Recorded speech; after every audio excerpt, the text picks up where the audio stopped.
Hey guys. Hi. Welcome back to our channel. We're so glad to be hanging out with you tonight. Yeah. On this fine, grand, soft evening.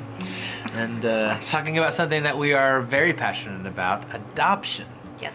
Obviously, we've adopted 4 of our 7 kiddos, and from all over the world in different life stages and all kinds of things like that. And so, not necessarily experts, but I think we've No, definitely not.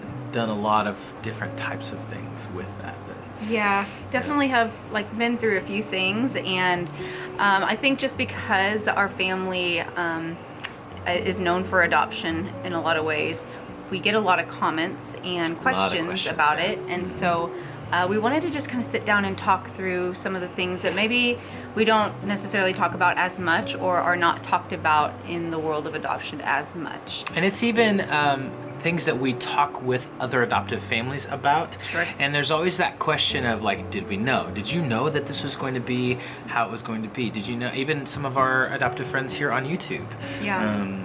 It's just kind of nice to have that community of fellow adoptive parents. Sure. There's a whole lot of things that you learn along the way, and just different challenges, and adoption is very beautiful, and we hope that our channel shows the beauty of adoption and shows just how amazing and special each child is, and how important it is for children to be in families. They're not meant to grow up in orphanages and institutions, and the love of a family makes all the difference. Huge difference. That being said, there are a lot of challenges when you are on the path of adoption, and so we wanted to talk through some of those things, just so that we can be transparent and give an accurate picture of what adoption is, because while it is so beautiful, it's certainly not easy, and so we don't want to paint this picture that it's all rainbows and unicorns and that kind of thing. Puppy dogs and hummingbirds. Sure, yeah. I mean, there's a lot of challenges, and so we want to show just a very balanced view of what adoption is, and so just talk through some of those things that maybe are not talked about quite as much today. So let's jump into it. Let's just dive in. Oh my gosh. So like we said, adoption is beautiful, and we are so passionate about adoption. It is the reason our family looks the way that it does, and we hope that our channel reflects that and reflects the beauty of adoption and the importance of adoption. But with that being said, adoption always starts with loss, and if nothing else, the child is losing their birth family. And so that can be very, very traumatic for children. And on top of that, a lot of times children also go through neglect or abuse.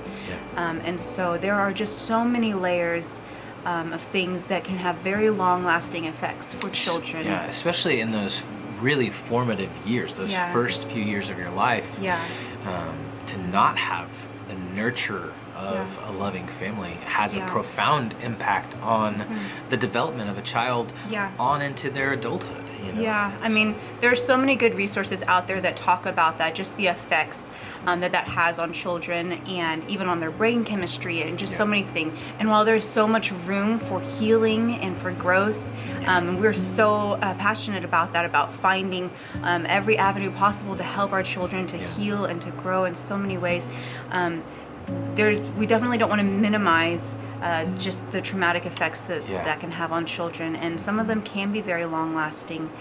We don't want to go into too much detail specifically for our children, because we do believe that their stories and what they have been through are for them to talk about and for them to share. So we're going to talk a little bit more broadly here, but some of these things are things that we have seen.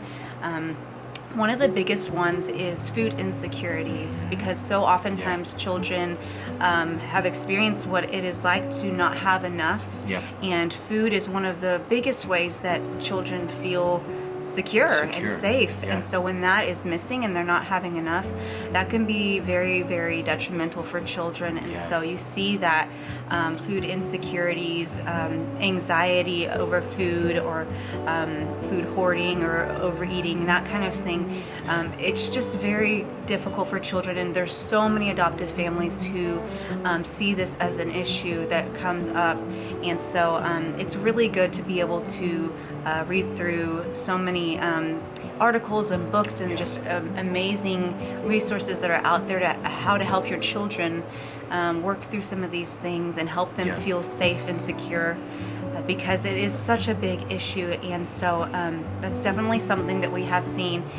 We've adopted 4 times, and so it is definitely a big one. And so we have to be very mindful about meeting our children's needs in the area of food and felt safety. I think we knew that going in. Like we had read, we had studied, we had trained, we had done as much preparation as I think a couple could do before adopting.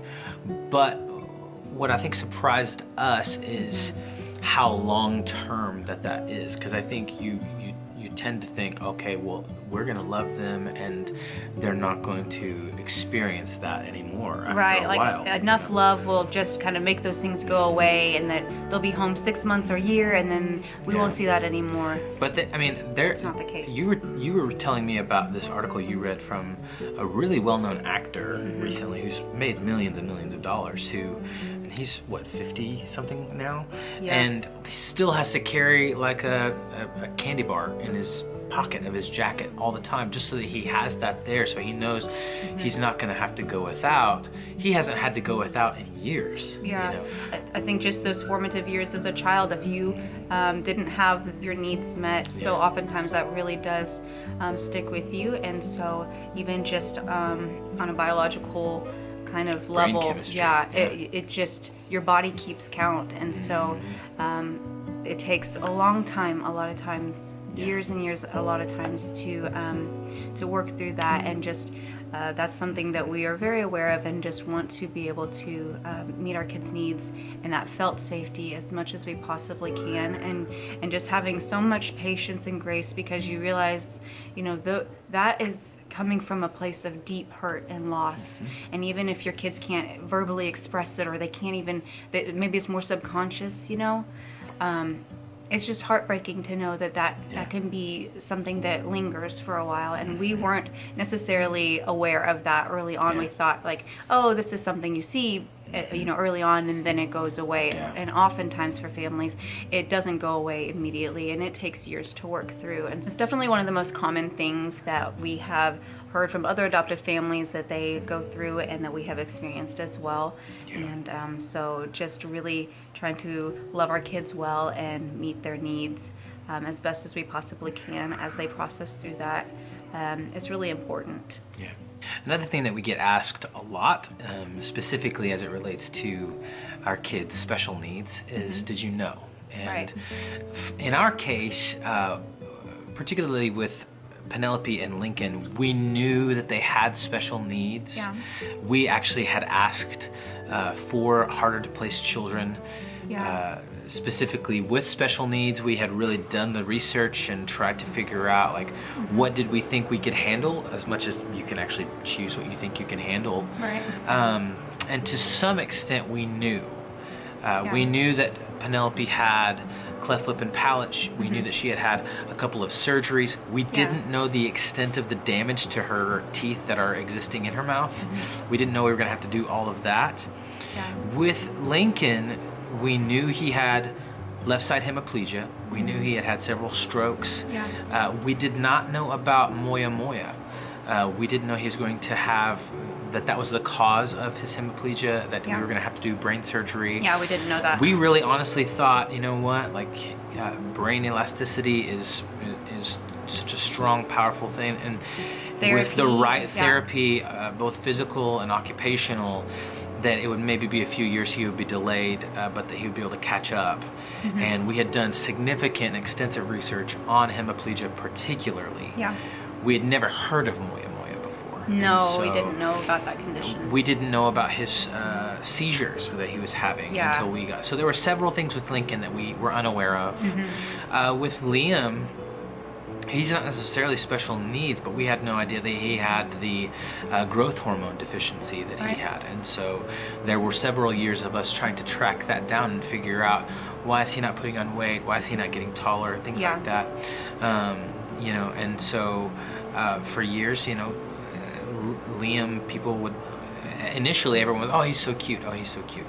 And he was like, I'm cute, you know. And then as he got older, people were saying, oh, he's so cute, he's so cute. And he didn't like that as much. Heck, man, I'm 11, you know. Yeah. So, you know, I think there are things that we knew, and we absolutely tried to count the cost as much as we could. Yeah. And we would have said yes no matter what anyway. Absolutely, yeah. But there were some other things that we didn't know, and there's a significant cost that comes with that too. Yeah. And that's what a lot of families say. And at the end of the day, when you are moving forward with adoption, you have to be okay with the unknowns, because there are always unknowns. Whether or not you're pursuing special needs adoption or healthy child adoption, whether it's domestic or international, there's always unknowns. And so you can do as much research as you can, which is important, and really count the cost. But at the end of the day, you have to be okay with the unknowns and just giving it up to God and letting Him lead your family. And so at the end of the day, we were at peace with that. We knew there are going to be unknowns. We're not really sure, you know, about the future, you know, how it's going to look, but we did as much research as we could and left the rest in God's hands. And so we've definitely had some surprises and some challenges. And honestly, I'll tell you, it's harder than you think. It really, really is. And we don't ever want it to paint the picture that adoption is easy. But we want to paint the picture that adoption is worth it, because it absolutely is. These kids are so beautiful and wonderful and worth it. And we wholeheartedly want to convey that to everyone.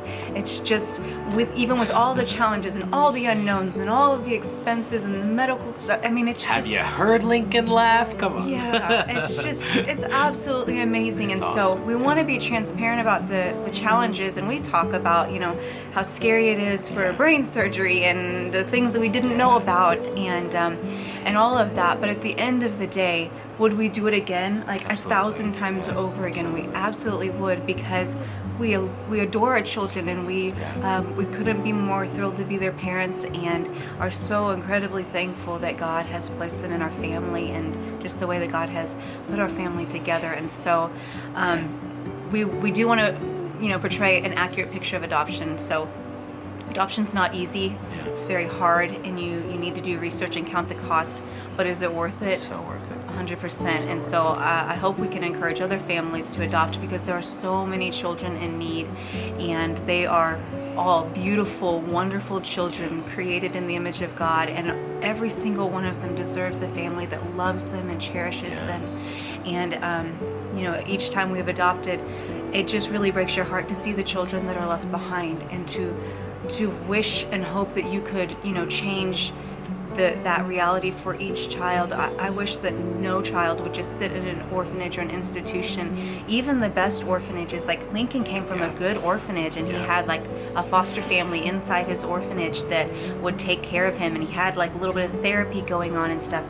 But that does not replace a family that is going to love on that child the way that a family does, and that can give them all of the needs, or all of the resources that they need to thrive. And so at the end of the day, children belong in families, not in institutions. They belong in permanent, loving families. And so that's the message we wanted to share with you guys. And there's 150 million children out there that need families. And that's which is sad statistic. Staggering. It's absolutely staggering. But you know, you can't change that for every child, but you can change the world for one child, or 2 children, or 4 children, or however many children you're called to adopt. And you know, we get that question a lot, like, will you adopt again in the future? And we've talked about that a few times. You know, at this moment, we feel pretty maxed out, because we're still going through a lot of medical stuff for Lincoln and Penelope, and our hands are pretty full. But I would never say never, because never say never, whatever you do. I am so passionate about adoption. We both are.